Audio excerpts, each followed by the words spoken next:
నేను 2000లో విజన్ 2020 తయారు చేస్తే ఆ రోజు సమైక్య ఆంధ్రప్రదేశ్కి చాలామందికి అర్థం కాలేదు.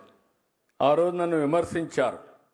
కానీ ఈరోజు చూస్తే నేను ఆ రోజు ఏం చెప్పానో దానికంటే ఎక్కువే అభివృద్ధి అయ్యే పరిస్థితి వచ్చిందంటే అది విజన్కు ఉండే పవర్ అని చెప్పి నేను మీకు తెలియజేస్తున్నా. 2047 ఎప్పుడో కాదు, మీరు గుర్తుపెట్టుకోవాలి. ఈరోజు 2025కి వచ్చాం. ఇంకొక 22 సంవత్సరాలు.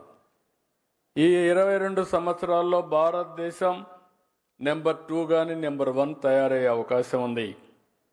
అందులో ఆంధ్రప్రదేశ్ భారతదేశంలో నాకు ఏమాత్రం అనుమానం లేదు.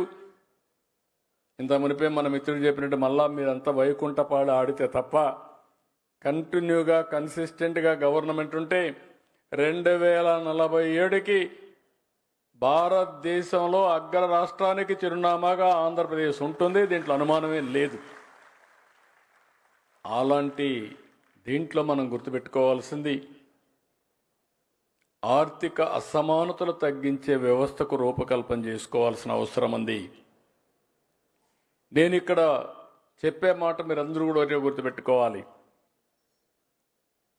సమాజంలో కొన్ని కారణాల వల్ల, ఆర్థిక సామాజిక రాజకీయ కారణాల వల్ల కొన్ని కులాలు కొన్ని ప్రాంతాలు పైకొచ్చాయి, కొన్ని కుటుంబాలు పైకొచ్చాయి, కొన్ని కుటుంబాలు ఇంకా అక్కడే ఉన్నారు.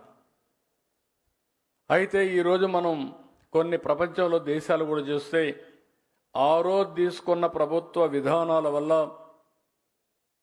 డిఫరెంట్ కంట్రీస్లో డిఫరెంట్ ఎకనామిక్ సిచ్యువేషన్ ప్రివేల్ అయ్యింది.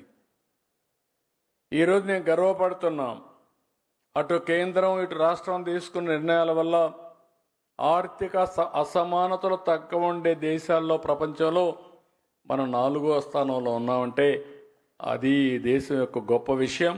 ఇది నరేంద్ర మోడీ గారు సాధించిన విజయం అని చెప్పి కూడా నేను మీకు తెలియజేస్తున్నా.